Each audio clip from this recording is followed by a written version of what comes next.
मैं सभी आपको बारे में बता रहा हूँ कि मोल्डिंग के बारे में बता रहा हूँ। मोल्डिंग में क्या क्या प्रोसेस होता है, जैसे कि स्टार्टिंग में होता है according to process exit parameter, ठीक है। और temperature bottom and lower screw injection temperature, ठीक है। 3 नंबर, ठीक है। और 4 नंबर पे होता है then according to process check match and circle time and curing time, part removed by mold then part operated by check sheet, ठीक है। डिफेक्ट क्या क्या आते हैं मोल्डिंग में, मोल्डिंग के डिफेक्टों के बारे में आपको बता रहा हूँ मैं, ध्यान से सुनना, ठीक है।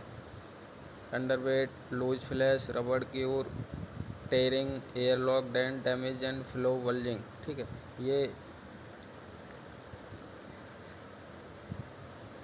ये 7-8 डिफेक्ट आते हैं जो रबड़ के डिफेक्ट होते हैं, मोल्डिंग में पाए जाते हैं, ठीक है। ये आते क्यों, किसके कारण ये डिफेक्ट आते हैं? जैसे अंडरवेट होता है, अंडरवेट निम्न प्रकार के कारण रहता है, हो सकते हैं, जैसे रबड़ का प्रॉपर तरीके से ट्रांसफ़र ना होना, रबड़ वेट कम होना।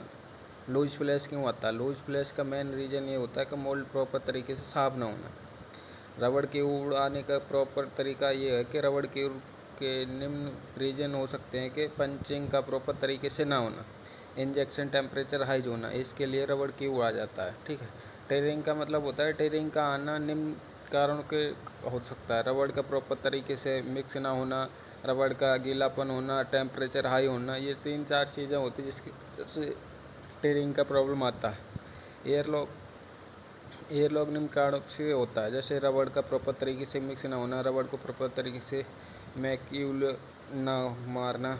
डेंट मोल्ड में अगर किसी प्रकार का डेंट है उसको डेंट कहते हैं, ठीक है।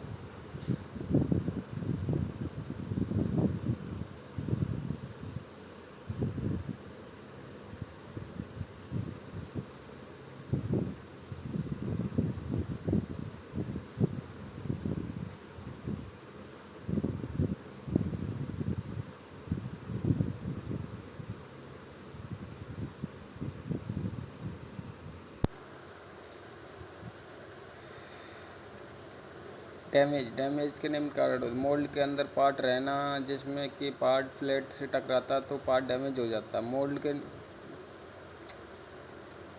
के निम्न कारण होते हैं,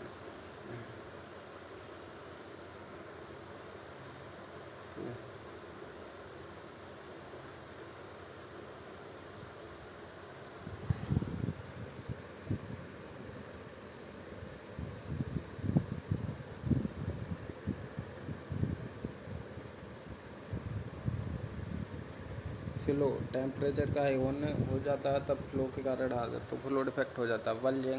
बल्जिंग का मतलब है, रीजन यह है कि temperature bottom plate lower plate का कम होना, सर्कल टाइम मोल्ड के अकॉर्डिंग कम होना, ठीक है। Productivity, total plan and man power, total plan production quantity, scrap ratio, total flash plus rejection plus perching, total cell.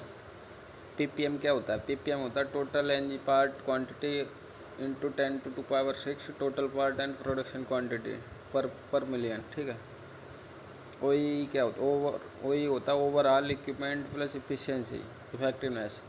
ओई बराबर होता है 1 A × P × Q, जो ए बराबर होता है अवेलेबिलिटी जो इसकी 90% होती है, पी बराबर परफॉर्मेंस 95%, क्यू बराबर क्वालिटी 99%।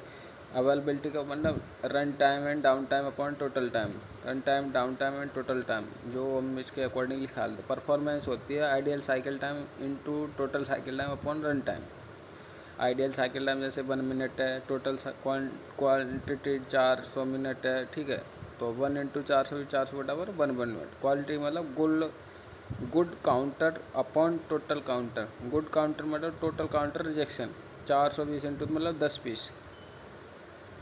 मोल्ड साइज क्या होता है इंजेक्शन मोल्डिंग का? जैसे डेसिमल 400 × 700 mm, सैन्यू 600 × 600 mm, जिंदे 400 × 400 mm, फिलोमैन 400 × 500 mm, 400 × 400 mm।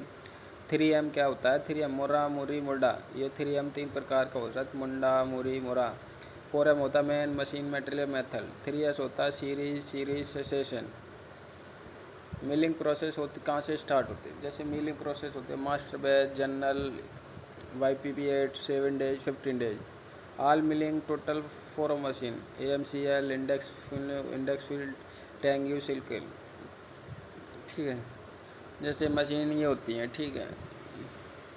AMCL जो 60 से 60 डिग्री टेम्परेचर होता है जिसकी रबड़ वेट 80 kg तक बनाती है 1 केवर।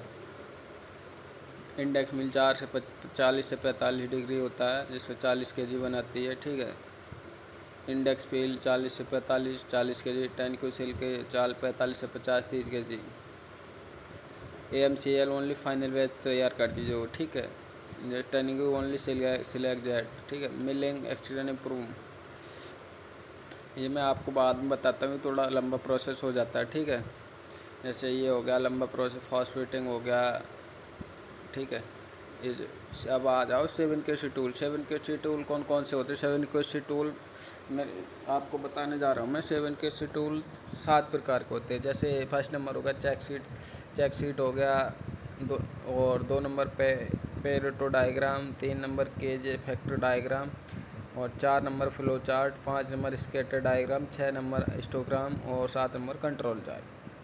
चेक शीट में क्या होता है? चेक शीट में डाटा कलेक्ट करने के लिए तथा सारी प्रॉब्लम को मेंटेन भी किया जाता है जिसमें हम बाद में सारा डाटा मिल जाता है। केस इफेक्ट डायग्राम, किसी भी डिफेक्ट का एनालाइज करने में इसको 6M का यूज़ किया जाता है। जैसे main method, material and measurement in one machine, ठीक है, ये होता है 6M। फ्लो चार्ट, किसी भी प्रोसेस को स्टेप बाय स्टेप फ्लो करने के लिए फ्लो चार्ट का यूज करते हैं, ठीक है।